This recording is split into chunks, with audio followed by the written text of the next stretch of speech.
Welcome to Lofoten. You think you know cold? Think again. Forget New England winters or broken ACs. Let me introduce you to the Arctic Circle. Specifically, the Lofoten Islands in Norway. This isn't your grandma's chilly evening. Lofoten sounds like IKEA furniture, right? It's a string of islands way up north. So far north you're practically rubbing noses with polar bears. It's a place where the sun forgets to show up for months. Nature's a drama queen up here. Think of it as Earth's wild, untamed attic. This isn't just a trip, it's an experience. A beautiful, freezing, slightly insane experience. Tired of the same old beach vacation? Lofoten will test you. It will awe you. It might even make you cry a little, from the cold or the beauty. Welcome to the edge of the world. Don't say I didn't warn you. Ready for the adventure? The scenery here is aggressively beautiful. Jagged peaks clawing out of the Norwegian Sea, sheer granite cliffs plunging into icy waters. It's dramatic, raw, and ancient, sculpted by glaciers, battered by storms. These mountains stand like stoic giants, witnesses to Viking sagas and shipwrecks. You feel small here in a good way, and the fjords, oh the fjords. Deep, dramatic gashes in the coastline, carved by ice, filled by the sea. The water is a startling turquoise, even when the sky is 50 shades of gray. The colors are something else. Even in winter when it's mostly white, the sky can be a soft, pearly gray, or a bruised purple at dusk. The brief blush of pink at sunrise lasts about 5 minutes in December. Then there are the fishing cabins. The famous Rorber, painted a vibrant red against all that blue, white, and gray. It's a photographer's dream, assuming their camera doesn't freeze first. This place is a masterpiece of nature, a brutal, breathtaking beauty. It dares you to look away, but you won't. You can't. It's unforgettable, and it's waiting for you. Let's talk fish. Specifically cod. Skrei, they call it. The winter cod. This isn't just a fish here, it's a religion. The entire history of these islands, built on this fish, or more accurately on drying it. For centuries, this was Lofoten's gold.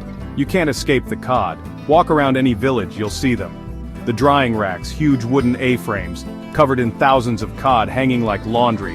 Heads off, guts out, drying in the cold air. The smell? It's distinctive.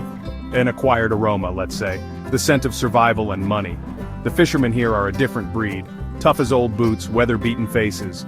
They head out in small boats into treacherous seas. All for that precious cod. It's a hard life, a dangerous life. But it's in their blood, passed down through generations. They know these waters better than they know themselves. And the cod you eat? Fresher than anything you've ever tasted. From sea to plate in hours. Grilled, poached, fried, in stews and soups. They even eat the tongues and cheeks. Waste not, want not. It's a philosophy born of necessity. And it tastes damn good, especially after a day battling the elements. Suddenly that distinctive smell isn't so bad. It's a taste of Lofoten, a taste of history, and it's delicious. Life this far north breeds character. And some pretty interesting traditions. This place was Viking Central, remember?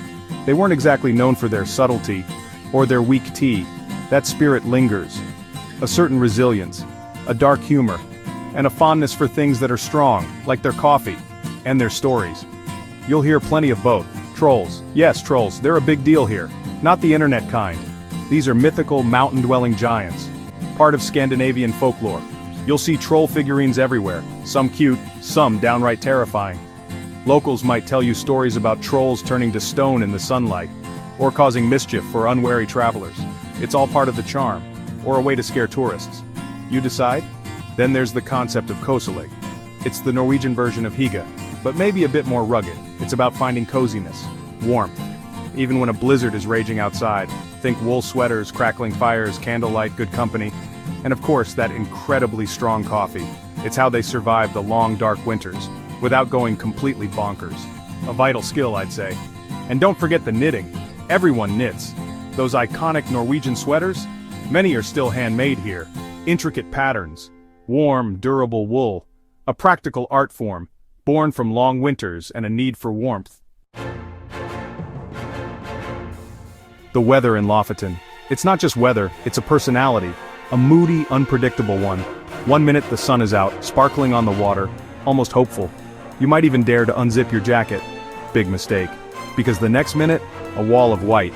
A full-blown blizzard, coming at you sideways with attitude. They say if you don't like the weather here, wait 5 minutes. It'll change, probably for the worse. then maybe better. Then who knows? It keeps you on your toes, forces you to respect nature. Because nature here, it definitely doesn't respect your plans, or your expensive Gore-Tex. It laughs in the face of your itinerary. Good luck with that rigid schedule, pal. Packing for Lofoten is an art form.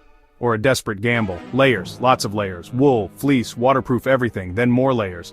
You'll feel like an onion, a very well-prepared, slightly sweaty onion. And just when you think you've got it figured out, the wind will find that one tiny gap in your armor. And remind you who's boss. It's always the wind. There's a saying here. There's no such thing as bad weather, only bad clothing. It's a lie. A brave, stoic lie. There is absolutely such thing as bad weather. Lofoten specializes in it. But the locals, they just shrug and get on with it. Remoteness, it's a selling point, right? Escape the rat race, get away from it all. Lofoten delivers on that, in spades. These islands are strung out in the Norwegian Sea like a broken string of pearls, beautiful, isolated. Getting here is part of the adventure. Flights, ferries, maybe a long, winding drive. You don't just stumble upon Lofoten, you earn it. Once you're here, things slow down. The pace of life is different, dictated by tides and weather.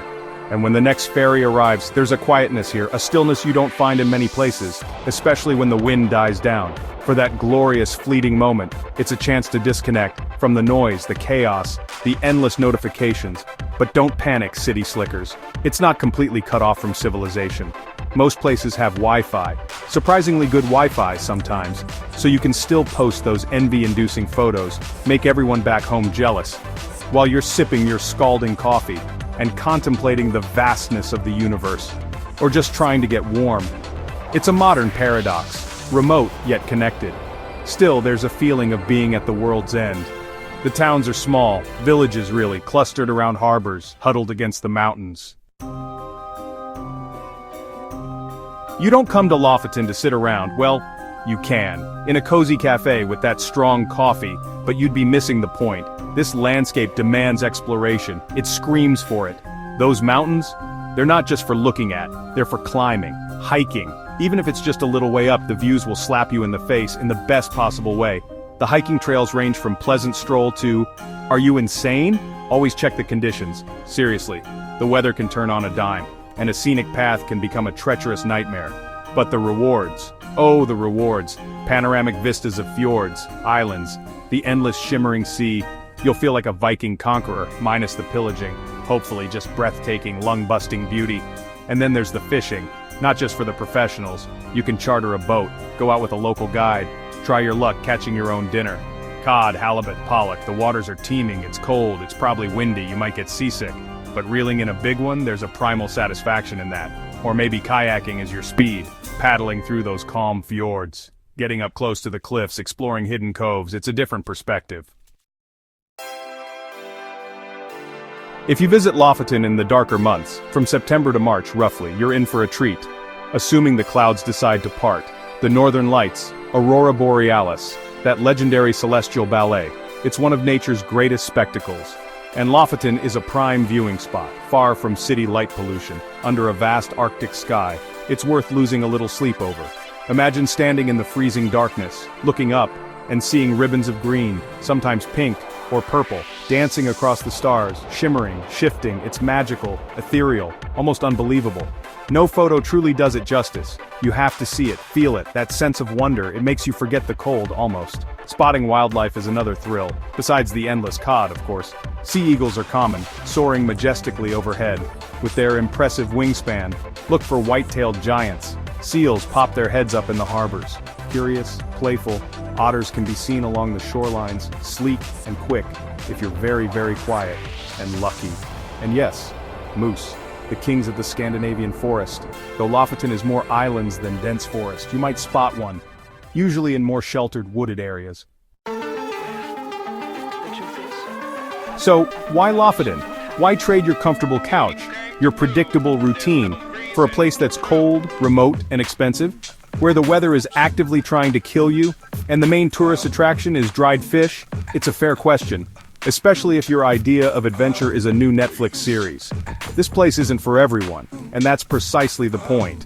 If you're looking for easy, predictable, stay home. Seriously, Lofoten is for those who crave something more, something real, something raw. It's for those who want to feel small, humbled by the sheer scale of nature, and then feel incredibly alive for having stood in its presence and not been entirely blown away, or frozen solid. This place strips away the pretense, the bullshit. It forces you to be present, to pay attention to the changing light, the shifting winds, the taste of salt in the air. It's a sensory overload in the most invigorating way. You'll leave with stories, not just photos for your Instagram feed, though you'll have plenty of those too. Lofoten gets under your skin in a way few places do. It's a challenge.